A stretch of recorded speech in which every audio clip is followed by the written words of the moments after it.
connection only. Good evening, everybody, and a warm welcome to TLC Talks with Preeti Muzumdar. We are back again on TLC Serious page, talking to one of our very wonderful mastermind members, Khushi Hinduja. Warm welcome, Khushi. Thank you for joining us today. Thank you so much, Preeti, once again for having me on this platform. Thank you. The pleasure is all mine. All right. Yes, I think one thing that personifies Khushi is Khushi's smile. The way she keeps smiling, and she's always so positive and spreading Khushi to everybody. So Khushi, tell us a little bit about yourself. What's your background? What are you doing right now? And what is your vision? Something a little in detail about yourself. So Preeti, actually, as my name goes, Khushi, I'm on a mission to spread that happiness in the life of parents and children. So actually, I have come a long journey, and I was very, very naive. Like, when I got married at the age of 10 or age of 22, and I had kids, 2 kids before I turned 30, and I was still like a housewife, did not know that life exists outside home. I was a complete homemaker that time. Very proud of myself though, because my culture, my roots, which my parents had, inculcated in me, said that no, family priority is always first. And I wanted to nurture my children. I wanted to nurture my kids. And I said, no, once I do that, then I will do something, for myself. And now I am so proud of my children that one is 15, one is 12, and they both are very successful in their own respective fields. My elder one, he is a vocal singer and a classical vocal singer. And my younger one, she is playing gymnastics at an international level, rhythmic gymnastics. So super proud of them. Wow, that is fantastic. Thank you. And then when they were independent enough, I said, no, now I have to start with something of my journey has to begin. And that is how when I joined TLC, my journey, my life journey as a professional, as a parent educator, it took a 360-degree roll. And that is when I discovered a new Khushi within myself. So thank you once again. All right. So why specifically start working with kids and parents? What was so different? I mean, there are lots of things. And I think your background is more towards food, isn't it? I think you did your studies in food and nutrition. Absolutely, Preeti. So what happened was, when I was a graduate, I topped my college, in fact, my university, and I said, okay, chalo, let's do something in nutrition. But unfortunately, fortunately, I can say I got married at a young age, and my journey as a parent, it began from there. So what happened was my experience whenever I was dropping and picking up my kids from their schools, from their play schools, the rest of the parents, they always had a lot of queries and questions. They used to ask me, Khushi, how do you do it so well? You balance yourself. You are so calm, so composed. We lose it out so frequently and we lose our patience to our children. But we've never seen you in an anger mode. So how do you do this? And somewhere I thought that I had to answer their questions in the experiences which I had, somewhere the medical experiences, the food experiences, the spiritual experiences which I have. It made a complete holistic approach. And that is why I thought that, no, I think this is where my passion is, connecting with parents, talking to children. I love kids. I love children. And the kind of bond that I make with my children is very special. And I said, no, I have to do something about this. That is how my niche is.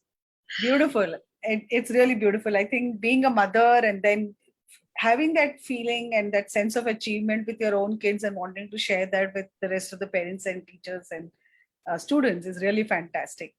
Okay, so tell me what during this Corona time right now, everybody's complaining, especially children. They have to do online studies. They can't meet their friends. Physical activity is limited. There's a lot of stress, and children are more focused towards, they can't help it, but they are very much into internet. And parents are pulling their hair apart because they have not, even when starting from toddlers to teenagers, I think all age groups, it's been so difficult. So as a coach or a consultant in this field, what would be your advice for this kind of a situation that we are in right now? Actually, Preeti, unfortunately, I have seen many parents, they still do not bond well with their children because they do not understand their child's entire personality.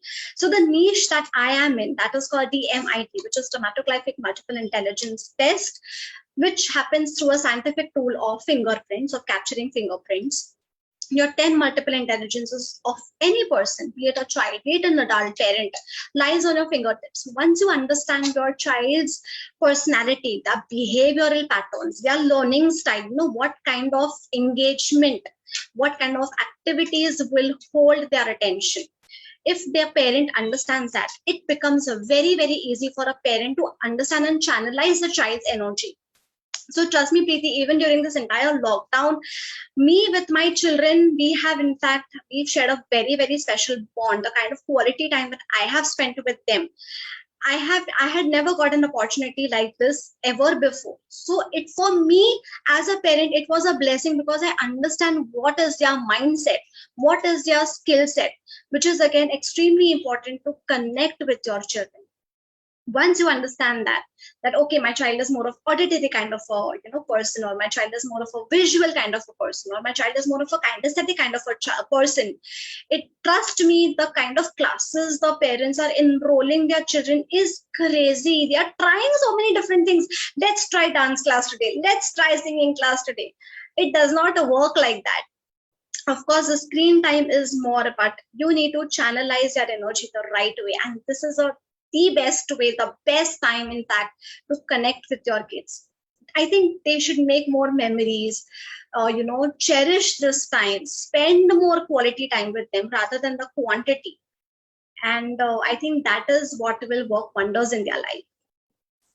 So this DMIT test, I mean, at what age can you take it, and how scientific is it, and how much is it really relevant in today's times? Can you share a little information about that? Firstly, I would like to thank you, Preeti, for asking me this question because not many people are aware about this beautiful concept of DMIT. So DMIT basically is nothing, as I said, is brain mapping in very simple words, or it is also known as fingerprint analysis.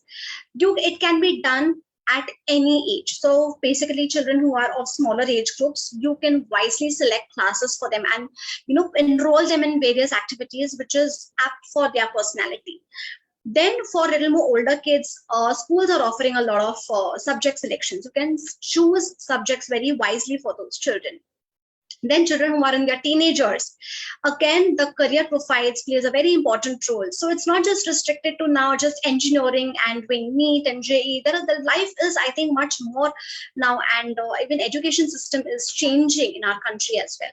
So I think this test, it is a very relevant and a scientific test. Why? Because again, our brain is divided into two lobes, that is the right brain and the left brain, which is further subdivided into 5 different lobes, right? So your right brain is directly connected to your left hand fingerprints, and your left brain is directly connected with your right hand fingerprints. And that is how the test is relevant. And you come to know about your child's 10 multiple intelligences through this complete test. And of course, their interest and personality also plays a major role. So the complete test as a whole is of utmost importance.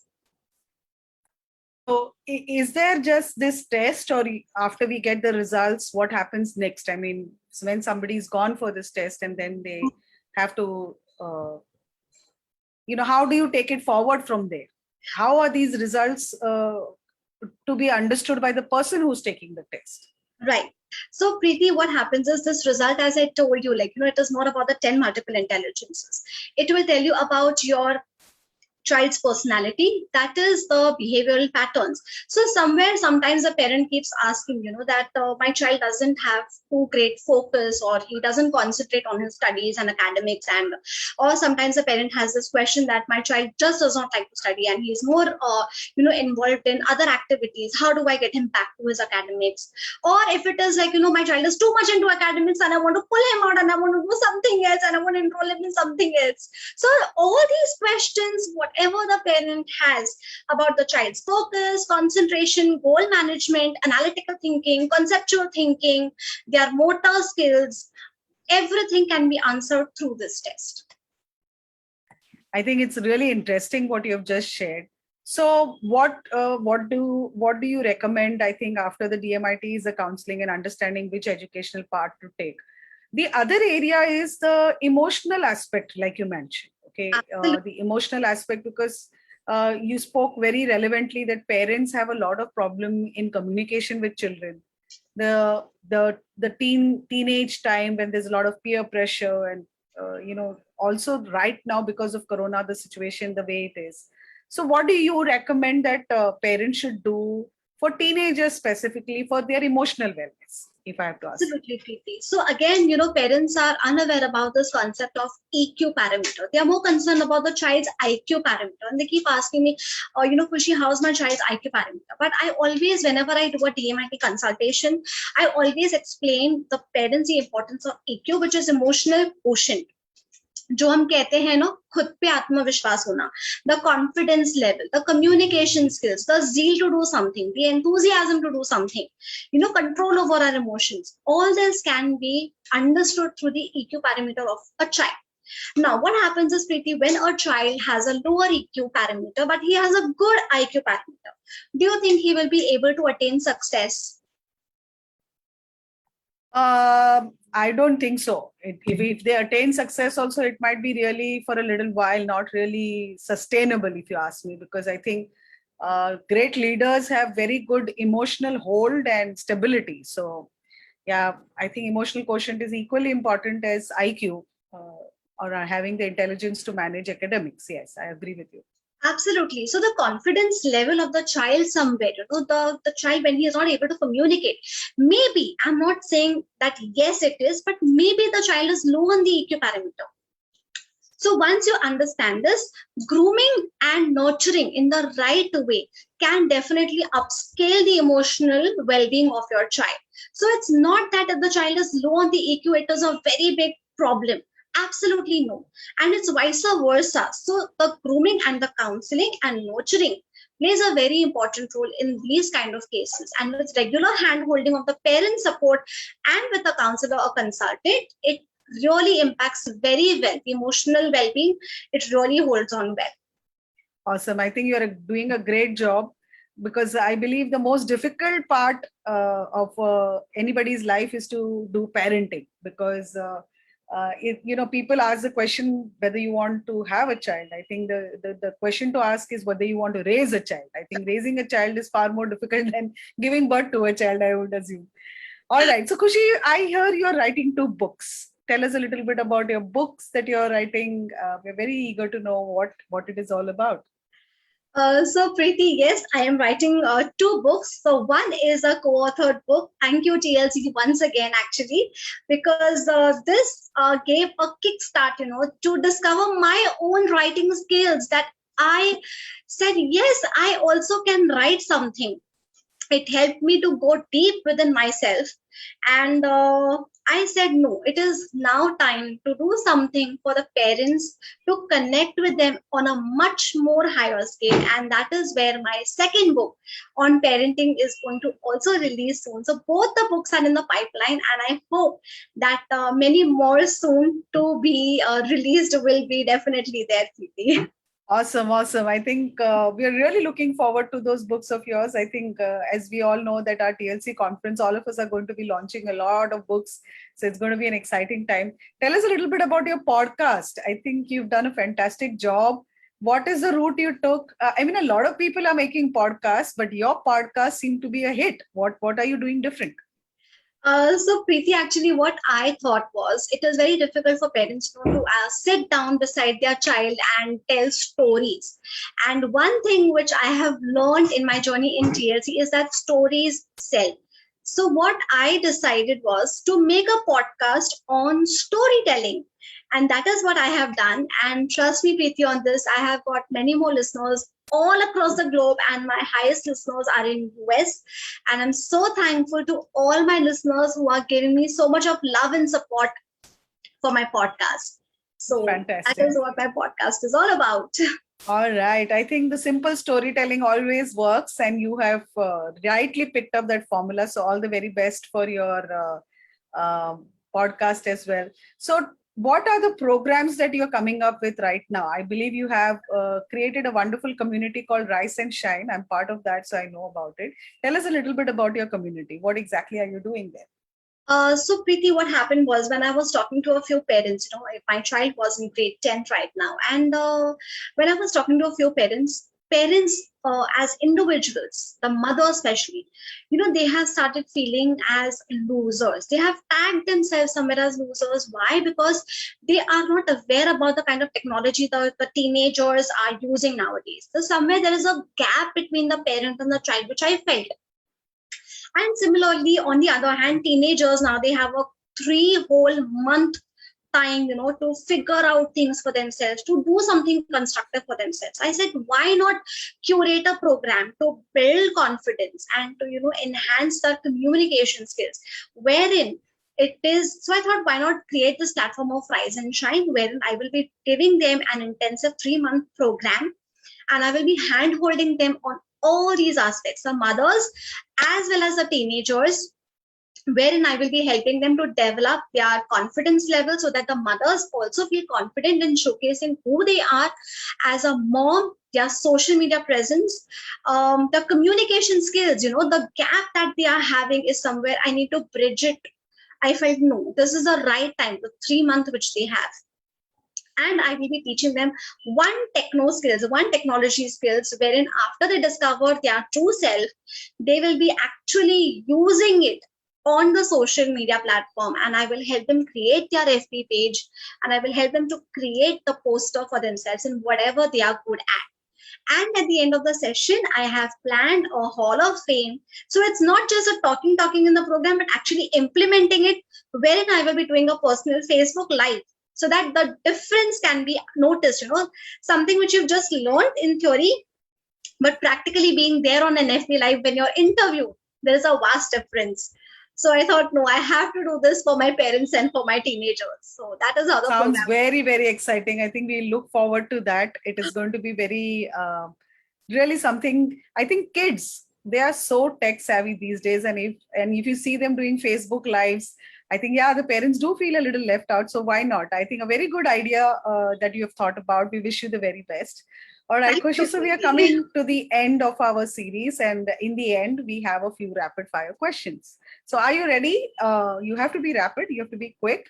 I'm going to ask you 4 or 5 questions, and I hope you'll answer from your heart. I'm not going to be Karan Johar and putting you in a sticky spot for sure.